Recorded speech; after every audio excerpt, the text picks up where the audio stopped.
아멘. 우리 다 같이 일어나셔서 오늘 하나님께서 우리 주실 말씀을 한 절씩 교독하도록 하겠습니다. 오늘 본문 말씀은 신약 성경 누가복음 5장 17절에서 26절 말씀입니다. 우리 함께 교독하겠습니다. 하루는 가르치실 때에 갈릴리의 각 마을과 유대와 예루살렘에서 온 바리새인과 율법 교사들이 앉았는데 병을 고치는 주의 능력이 예수와 함께 하더라. 병자를 사람들이 침상에 메고 와서 예수 앞에 들여놓고자 하였으나 무리 때문에 메고 들어갈 길을 얻지 못한지라 지붕에 올라가 기와를 벗기고 병자를 침상째 무리 가운데로 예수 앞에 달아내리니 예수께서 그들의 이름을 보시고 이르시되 이 사람아 내 죄사함을 받았느니라 하시니 서기관과 바리새인들이 생각하여 이르되 이 신성 모독하는 자가 누구냐? 오직 하나님 외에 누가 능히 죄를 사하겠느냐? 예수께서 그 생각을 아시고 대답하여 이르시되 너희 마음에 무슨 생각을 하느냐? 내 죄사함을 받았느니라 하는 말과 일어나 걸어가라 하는 말이 어느 것이 쉽겠느냐? 그러나 인자가 땅에서 죄를 사하는 권세가 있는 줄을 너희로 알게 하리라 하시고 여자에게 말씀하시되 내가 내게 이르노니 일어나 내 침상을 가지고 집으로 가라 하시매 그 사람이 그들 앞에서 곧 일어나 그 누웠던 것을 가지고 하나님께 영광을 돌리며 자기 집으로 돌아가니 모든 사람이 놀라 하나님께 영광을 돌리며 심히 두려워하여 이르되 오늘 우리가 놀라운 일을 보았다 하니라. 아멘. 우리 다 같이 앉으시겠습니다. 함께 기도합니다. 하나님 아버지 감사합니다. 오늘 우리에게 예배할 수 있는 마음 주시며 또 주님을 사모할 수 있는 마음 주시며 감사합니다.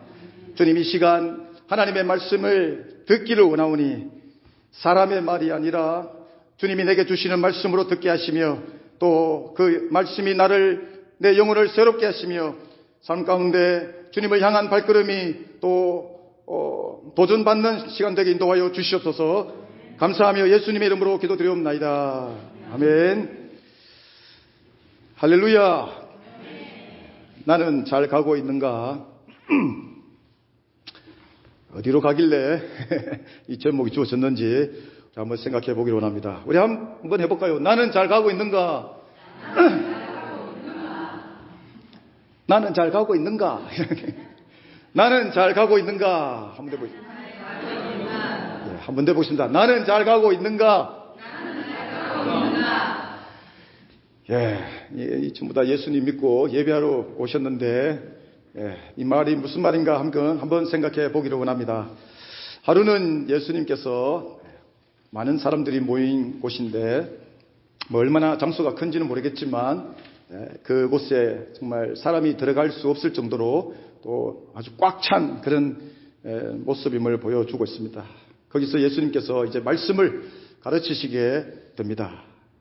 거기에는 비록 북쪽에 이스라엘의 유대 지방 가장 세 지역으로 나누면은 유대 지역이 있고 사마리아 지역이 있고 갈릴리 지역이 있는데 지금 갈릴리 지역에 계시는데 밑에 또 유대와 예루살렘에서 올라온 바리새인들과 서기관들이 있었다라고 이렇게 기록해 주고 있습니다. 이것은 벌써 예수님에 대한 소문이 온 유대, 사마리아, 갈릴리 지역 할 것 없이 온 사방에 그 팔레스틴 지역에 벌써 확산되었음을 보여주고 있습니다. 소망하기는 우리 교회도 예수 이름으로 소문난 교회가 되기를 소망합니다. 다른 게 아니라 이곳에 오면은 정말 은혜가 있고 예수님을 만날 수 있다라는 소문이 들려지기를 원합니다. 그곳에 어떤 사람들이 한 중풍병자를 이제 침상에 누인 채 데리고 옵니다. 얼마나 그 병이 심한 상태였는지 그 침상채로 데리고 갔다라고 기록해 주고 있습니다. 18절에 보면은 한 중풍병자가 이렇게 시작하고 있습니다. 원어에 보면은 오랫동안 중풍병을 앓은 어떤 사람이 이렇게 기록해 주고 있는 것을 보게 됩니다. 여기서 사용된 동사의 시제를 보면은 미완료 과거와 현재 분사로 이루어져 있음을 보게 됩니다. 이게 무슨 말인가? 그러니까 이 병자는 이미 오랫동안, 언제부터인지 모르겠지만 그 병으로 인하여 정말 고통 가운데 그런 지내오고 있었음을 보여주고 있습니다. 이 이야기는 마태복음 9장과 마가복음 2장에도 기록해 주고 있습니다. 마태와 마가는 이 병 자체에 그 증상만을 이렇게 말하고 있는데 비해서 오늘 본문의 저자인 누가는 그 병에 대해서 좀 더 정확하고 자세하게 설명해 주고 있는 것을 보게 됩니다. 아마도 그의 직업이 의사였기 때문에 좀 더 자세하게 묘사해 주고 있는 것 같습니다. 지금 병자는 다시 말하면 그 병으로 인해서 완전히 절망 가운데 지내오고 있었음을 보여주는 것입니다.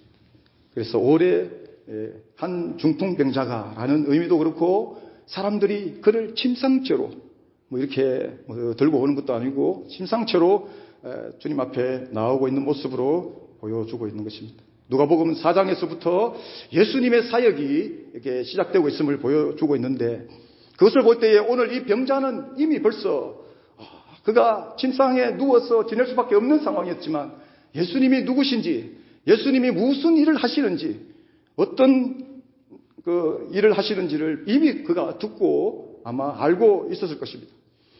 그래서 그의 딱한 그 사정을 보고 있었던 그 주변의 사람들이 그를 오늘 예수님께로 데리고 오게 된 것입니다.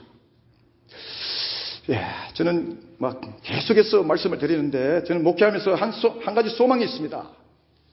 제가 오늘 성경 공부할 때도 말씀드리고 전에도 말씀드렸는데 그 소망은 제가 신학교 1학년 때 첫 새벽 예배부터 시작해서 이 강대상 앞에 무릎을 꿇고 하나님 앞에 하나님 내게 10,000명을 주시옵소서라고 그렇게 부르짖으며 신학교 생활을 시작했습니다. 그런데 세월이 몇십 년이 지났는데 그것은 벌써 이미 물 건너 간 것 같고 그래서 지금은 큰 교회도 아니고 또 육신적인 그런 축복도 제가 소망하고 있지 않습니다. 단지 소망하는 것은 이곳에 저와 여러분이 함께 신앙생활하고 있는 모든 분들이 예수님을 만나고 또 예수님을 믿는 일들이 계속해서 일어나길 간절히 매일마다 받들이지 않고 기도하고 있습니다. 그 이유는 왜 그러냐면 제가 오랫동안 사역을 하면서 가장 마음에 불편하고 안타까웠던 것이 교회 안에 사람들이 많은데 큰 교회든 작은 교회든 사람들이 모여서 예배하며 예수님을 따라간다고 고백하며 걸어가고 있는데 안타깝게도 이 안에 예수님을 믿지 않는 분들이 너무 많음을 제가 실제로 경험했기 때문입니다. 그래서 제가 전도사 생활 때부터 내가 목회를 한다면 내가 담임 목사님 눈치 안 보고 예수만을 전하리라. 이렇게 교회 안에 예수 믿는 사람들이 적은데 어떻게 하면 예수를 믿게 할 것인가? 거기에 제가 소망을 가지게 된 것입니다.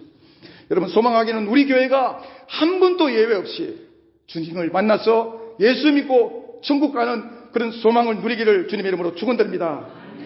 그 병자를 데리고 왔지만 사람들이 너무나 많아서 입구가 막혀서 들어갈 수가 없었습니다. 더군다나 그 침상째로 들고 왔으니 이게 막혀있는 그 입구를 뚫고 들어간다는 것이 불가능했던 것입니다. 그러나 그들은 포기하지 않고 지붕 위로 올라가게 됩니다. 여러분도 아시겠지만 유대 지역의 팔레스타인 지역의 집은 지붕이 우리 옥상처럼 이렇게 되어 있습니다. 그래서 그 위에 올라가서 거기에 기와를 뜯어내고 안으로 그 밑으로 그 병자를 그 친구들이 달아서 내리게 됩니다.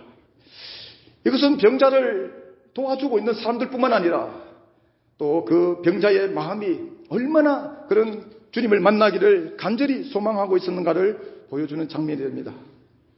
그런데 여기서 이제 문제가 발생하기 시작합니다. 갑자기 예수님께서 그 병자를 보시고 그 병자에게 내 죄사함을 받았느니라 이렇게 말씀을 하십니다. 모두가 다 지금 이 병자를 보면서 예수님께서 이 병자를 어떻게 대하실까? 어떻게 이 병자를 고치실까? 여기에 집중되고 있던 그때에 뜬금없이 예수님께서 그 병자를 향해서 내 죄사함을 받았느니라 라고 선포하게 된 것입니다. 여기에 조금 전에 말씀드린 대로 종교 지도자들, 바리새인 서기관들이 이 소리를 듣고 놀라면서 도대체 이 사람이 누구길래, 이 사람이 누구길래 하나님 외에 누가 죄를 사할 수 있는가라고 그들이 막 이렇게 수군대기 시작합니다. 거기엔 이유가 있었습니다. 먼저는 이 죄사함이라고 하는 이 말에 대해서 함부로 할 수 없는 것이었습니다. 유대 지역에서 농담으로라도 내가 너를 죄를 용서한다 이런 말을 사용해서는 안 되었던 것입니다. 왜냐하면 그것은 바로 하나님의 이름을, 이 영광을 가리는 그런 신성 모독하는 말이었기 때문입니다. 그것은 단지 그들이 가지고 있는 그 종교자 지도자로서 그 기독권을 누리기 위한 고집스러운 주장이 아니라 하나님의 말씀 가운데 그 내용이 자리하고 있었다라는 것입니다. 시편 50편이나 예레미야 31장, 에스겔서 36장, 느헤미야 9장에 보면은 죄사함은 오직 누가 할 수 있느냐? 하나님의 영역임을 기록해 주고 있었다라는 것입니다. 그렇기 때문에 죄를 용서한다. 죄사함을 받으라. 내가 너를 죄사함을 허락한다. 이런 말을 쓰게 되면은 바로 정죄함을 받게 된다라는 것입니다. 그래서 그들이 깜짝 놀라게 된 것입니다. 그 병자를 보고 예수님이 그를 만져서 터치해서 고치시든 말씀으로 고치시든 어떻게 저 오래된 병자를 고칠까라고 집중하고 있는데 예수님께서 내 죄사함을 받았느니라 이런 말씀을 하시게 됐다라는 것입니다. 또 한 가지 생각해 보게 되는 것은 죄사함에 대한 증거는 반드시 병을 고침받은 후에 말할 수 있었다라는 것입니다. 어떤 병자가 있으면 병이 고침받았을 때 야, 너 죄 용서를 받았구나라고 이렇게 표현할 수 있었다라는 거예요. 그런데 지금 이 병자가 병이 멀쩡히 지금 침상째 위에 그대로 지금 병든 채로 아직도 있는데 병이 사라지지 않고 있는데 예수님이 그를 향해서 죄사함을 받았느니라라고 말하게 되면 안 된다라는 것입니다. 여기에 누구나가 다 신성모독으로 생각할 수밖에 없었다라는 거예요. 그때에 예수님께서 그 마음을 아시고 말씀하십니다. 너희 마음에 무슨 생각을 하느냐?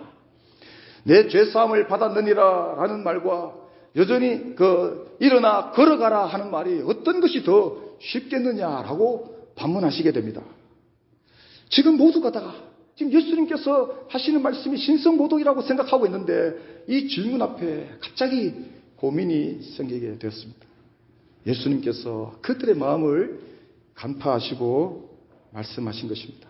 당연히 여러분, 사람이 생각할 때에 병을 고치는 것이 더 힘들죠. 저도 이게 목회하면서 늘 하나님 앞에 참 그 마음이 뭐냐면은 설교하고 이런 거는 그냥 솔직히 얘기하면 하면 되는 것이잖아요. 준비해서. 그런데 문제는 뭐냐면 이런 본문을 대할 때에 사실 너무 힘든 거예요. 이 말씀을 선포는 할 수 있는데 이 말씀을 선포했을 때 그 말씀의 능력이 나타나야 되잖아요. 누구나 다 말씀할 수 있죠. 고민할 수 있습니다.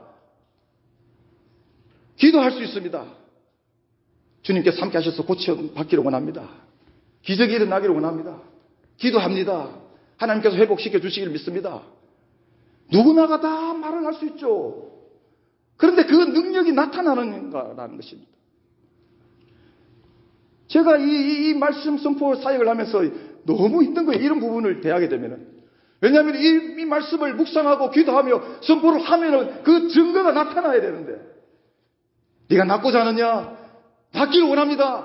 예수님께서 내 병을 고침받았느니라 라고 말씀하시는 부분을 선포하게 되면 그 일이 일어나야 되잖아요.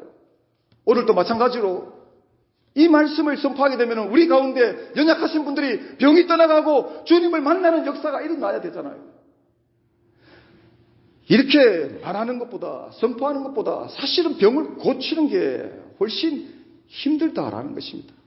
다시 말하면은 물론 궁극적으로는 죄사함을 받았느니라라고 하는 것은 하나님의 영역이지만 그럼에도 불구하고 그들이 그것을 하나님의 역사라고 하나님의 일하심이라고 믿을 수 있는 증거는 죄 사함을 받을 수 있는 병이 고쳐져야 된다는 것입니다. 그런데 지금 예수님께서 죄 사함을 받았느니라라고 선포를 하셨는데, 다시 말하면 제가 여러분들에게 집사님 병 고쳤습니다, 고침 받았습니다, 아무런 일이 일어나지 않았다는 것입니다. 예수님께서 죄 사함을 받았다라고 말씀하셨는데 그 병자는 여전히 지금 침상째 그 위에 누워서 그 병든 모습 그대로 있었다라고 하는 것입니다. 그러니까 고민이 되는 것입니다. 하지만 여러분, 예수님께서 이 마음을 아시고 병은 아무나 고치는 것이 아님을 오늘 보여주시게 됩니다. 다시 말하면 아무리 말로써 죄사함을 선포한다 할지라도 눈에 보이는 죄의 증거가 되는 병이 여전히 있었기 때문에 예수님의 말씀은 사람들에게 전혀 그것이 또 신뢰감을 주지 못하고 있었다라는 것입니다. 당시 사람들은 전통적으로 이 병은 죄로부터 주어진다라고 믿고 살아가고 있었습니다. 더더욱 예수님의 말씀은 단순히 그런 신성 모독에 지나지 않는 그런 선포로 그들이 들을 수밖에 없었다라는 것입니다.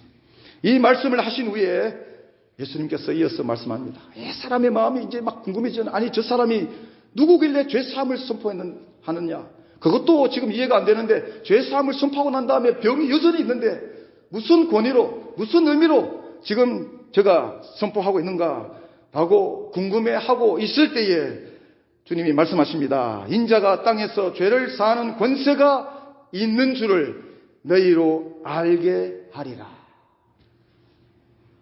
사람들이 지금 궁금해합니다. 예수님께서 죄 사함을 허락하셨는데 저 사람이 도대체 누구길래 죄를 사한다고 말하고 있는가? 그런데 선포했음에도 불구하고 병이 여전히 있는데 전혀 그의 말이 신빙성 있게 신뢰감 없게 들리는데 고민이 막 불붙들이 일어나고 있을 때에 예수님께서 병자를 향해서 말씀하십니다.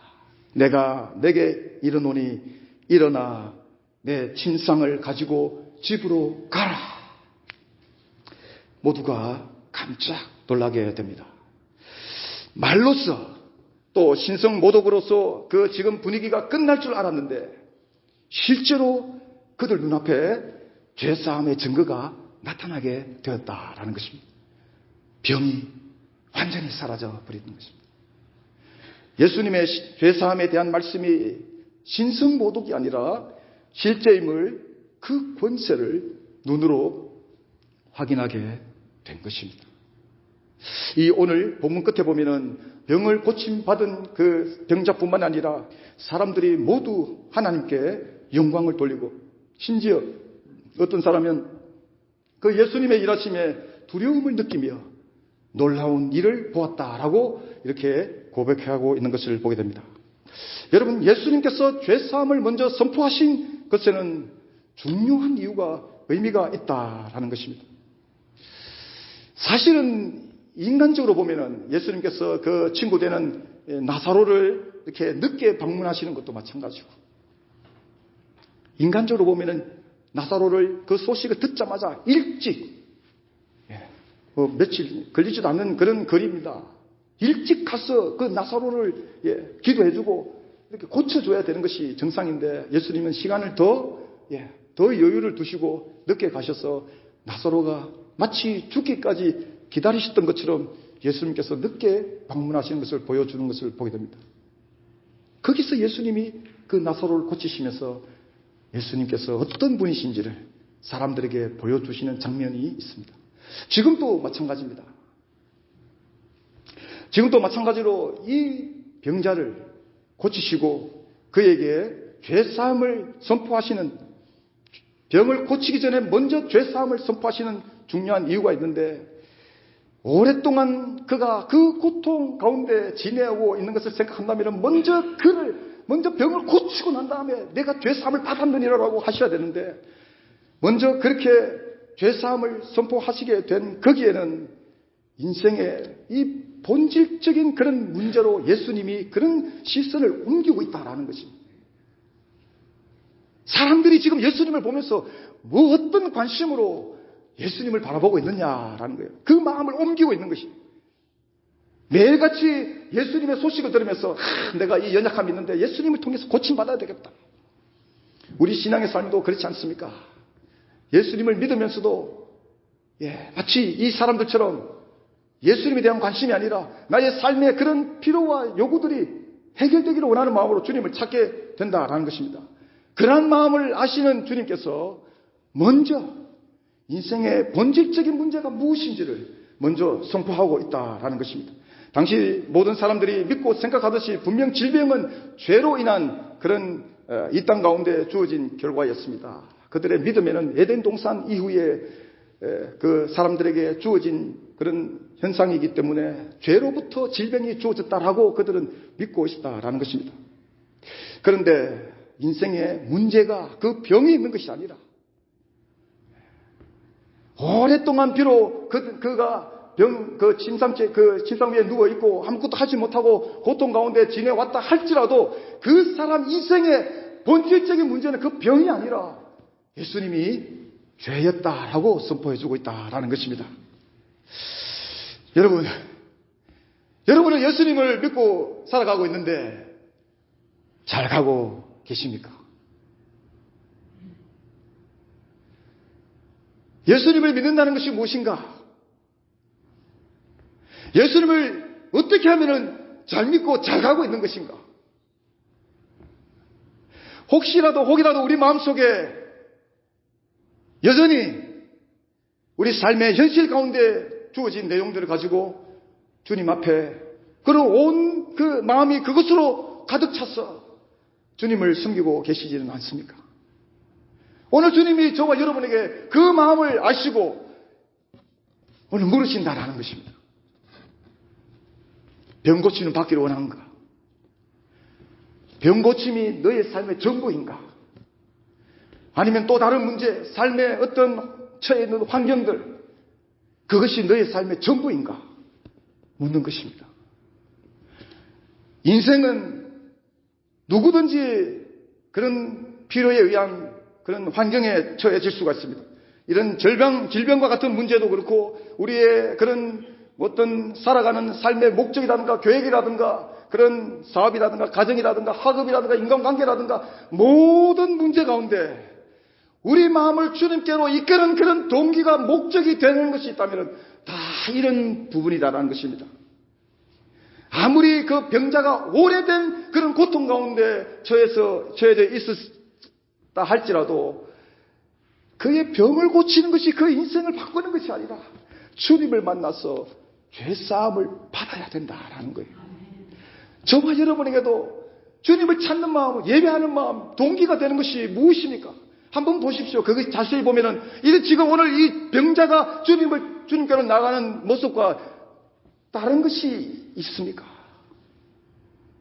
그 마음을 주님이 아신다라는 거예요. 그 마음을 주님이 아시고, 그것이 너의 인생의 본질적인 문제가 아니라 죄사함을 받아야 된다라고 말씀하고 있는 것입니다. 이것이 바로 주님을 향해서 가는 발걸음이 된다라는 것입니다. 혹이라도 우리가 예수를 믿고 오랫동안 살아오셨는데 아직도 이 부분이 해결되지 않은 분이 있다면 나는 기도해가지고요 병도 고침받고요 환상도 보고 막 기적 같은 일도 경험하고 막 감정이 줄줄이 막 일이 있습니다.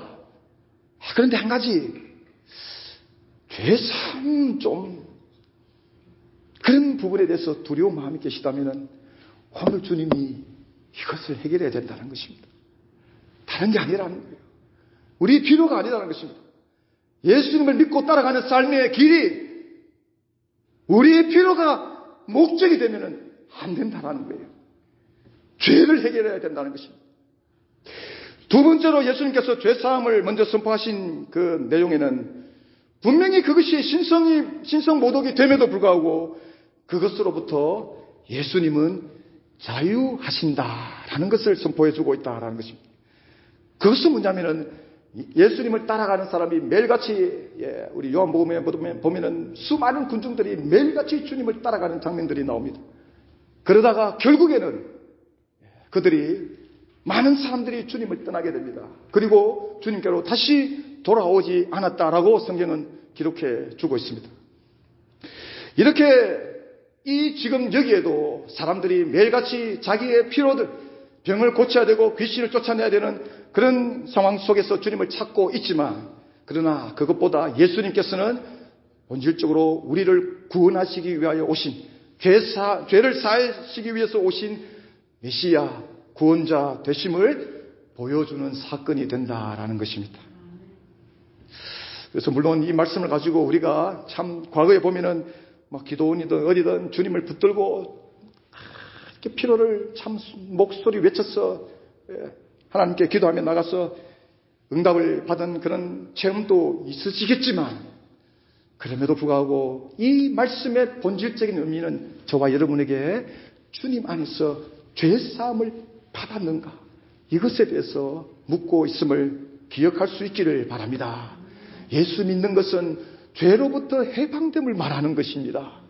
예수 믿는 것이 무슨 기적을 경험해서 증거로 나타내는 것이 아니라, 예수 믿게 되는 것이 무슨 가난해서 부유하게 되어서 그것으로 증거하며 나타나는 것이 아니라, 예수 믿는 삶은 죄 가운데 빠져있던 나를 주님이 그 가운데 있던, 절망 가운데 있던 나에게 찾아오셔서 거기서 나를 건져주신 사건이 바로 예수 믿는 고백이 된다라는 사실입니다. 할렐루야.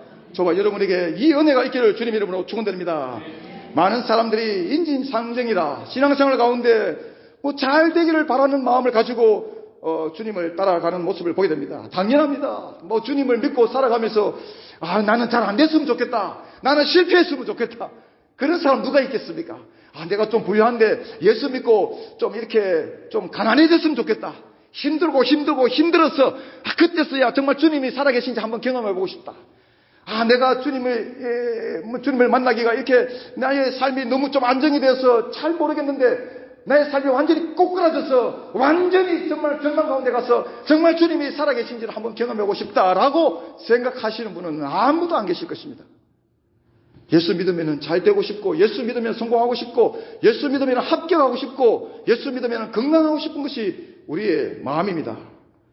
하지만 여러분, 오늘 본문을 정확히 보게 된다면 우리가 신앙생활 가운데 이렇게 바라고 소망하는 것들이 잘못된 것이 아님에도 불구하고 그것들이 신앙의 본질이 아님을 말씀하고 있다라는 것입니다. 그래서 제가 서두에 말씀드린 거예요. 오늘날 교회가 예수 믿는 교회, 예수 믿는 방향으로 가야 되는데 잘 가고 있는가? 오늘날 교회가 잘 가고 있는가? 저와 여러분의 삶이 예수를 향해서 잘 가고 있는가?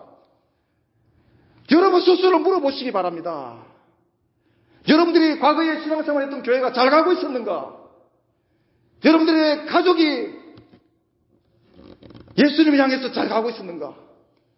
심지어 지금도 신앙생활을 하고 있지만 우리가 지금 주님을 향해서 잘 가고 있는가? 무엇 때문에 예수님을 찾고 있습니까, 여러분? 무엇 때문에 예수님을 예배하고 있습니까? 정말 여러분들 삶 가운데 예수님이 필요하십니까? 예수님께서 우리를 위하여 십자가에서 그 고통을 당하시면서 참고 인내하시며 돌아가셨던 그 의미가 여러분 느껴지십니까? 무엇 때문에 신앙생활하고 계세요? 저와 여러분이 이 교회에서 예수님 만날 수 있기를 주님의 이름으로 축원드립니다. 예수님 만나셔야 됩니다. 우리 모임이 크고 작고의 문제가 아니라 예수 믿는 공동체가 되기를 주님의 이름으로 간절히 축원드립니다. 주님이 없다면 우리의 헌신과 우리의 노력과 우리의 모든 투자와 모든 것들은 다 헛것이 되는 것입니다. 이런 삶이 어디 있어요? 겉으로는 선한 모습을 나타내며 겉으로는 많은 일을 감당했는데 많은 일을 헌신했잖아요. 우리가 신앙생활 오래 하신 분들은 얼마나 많이 여러분 섬겼습니까? 그런데 그 길이 주님을 가고 있지 않다면, 주님을 향해서 가고 있지 않다면 우리의 근본적인 이 죄사함을 받아야 되는데 예수님의 십자가와는 다른 길로 가고 있다면 우리의 삶이 어떤 의미를 가지고 있느냐라는 것입니다.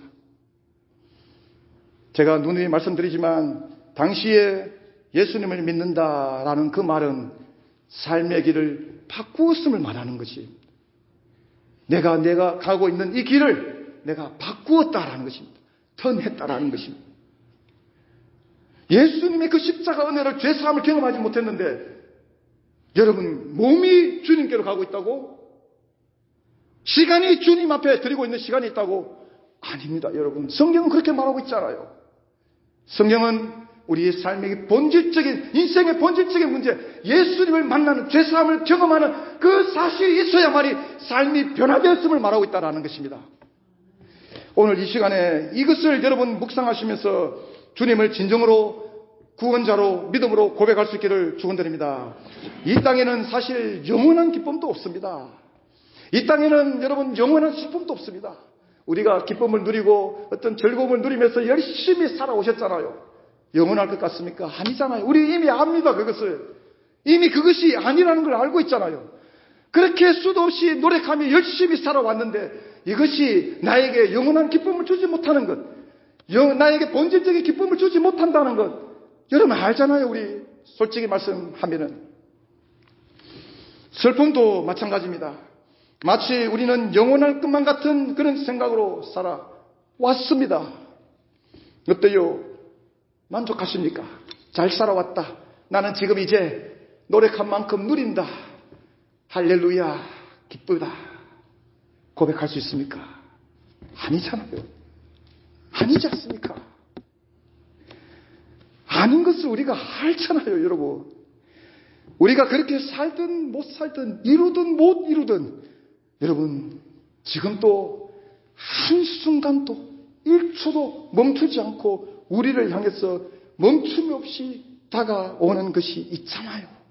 알잖아요. 우리가 노력하며 이루었던 그 내용들이 사라질 것을 알잖아요, 여러분. 이것을 제가 입으로 말씀드려야 하십니까? 알잖아요. 아는데 왜 우리 마음이 자꾸만 거기를 가고 있습니까? 우리 마음이 왜 자꾸만 병 고치는 데 가고 있냐라는 것입니다. 예수님이 필요한 거예요, 우리에게. 예수님을 만나지 못하면, 여러분, 우리 삶이 아무리 주님을 향해서 헌신하고 봉사하고 시간을 투자한다 할지라도 우리의 눈은 여전히 여기에서 벗어나지 못하는 삶을 살아갈 수밖에 없다라는 것입니다. 여러분, 결국 우리는 이곳을 떠나야 됨을, 이곳을 떠나서 가야 되는 곳이 있음을 알고 있습니다. 이 땅의 삶은 그곳에 대하여 잠깐 바쁘며, 잠깐 준비하며, 잠깐 기다리는 삶이 됩니다. 많이 떠나 보내드렸잖아요. 저만 그렇습니까? 우리 삶이 영원할 것만 같았는데 많이 보내드렸잖아요. 그 의미는 무엇입니까?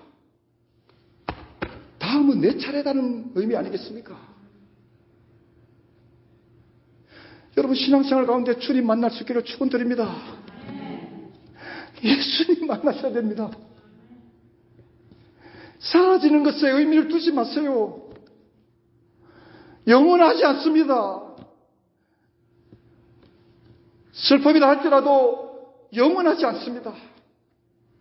주님 안에 평안이 있는 줄로 믿습니다. 주님 안에 소망이 있는 줄로 믿습니다. 오늘 예수님께서는 인생의 근본적인 문제가 어디에 있는지 가르쳐 주고 있습니다. 저와 여러분이 이 예수님을 소유하여서 인생의 죄된 문제를 해결하시고 주님과 함께 영원한 삶을 살아가시기를 주님의 이름으로 축원드립니다.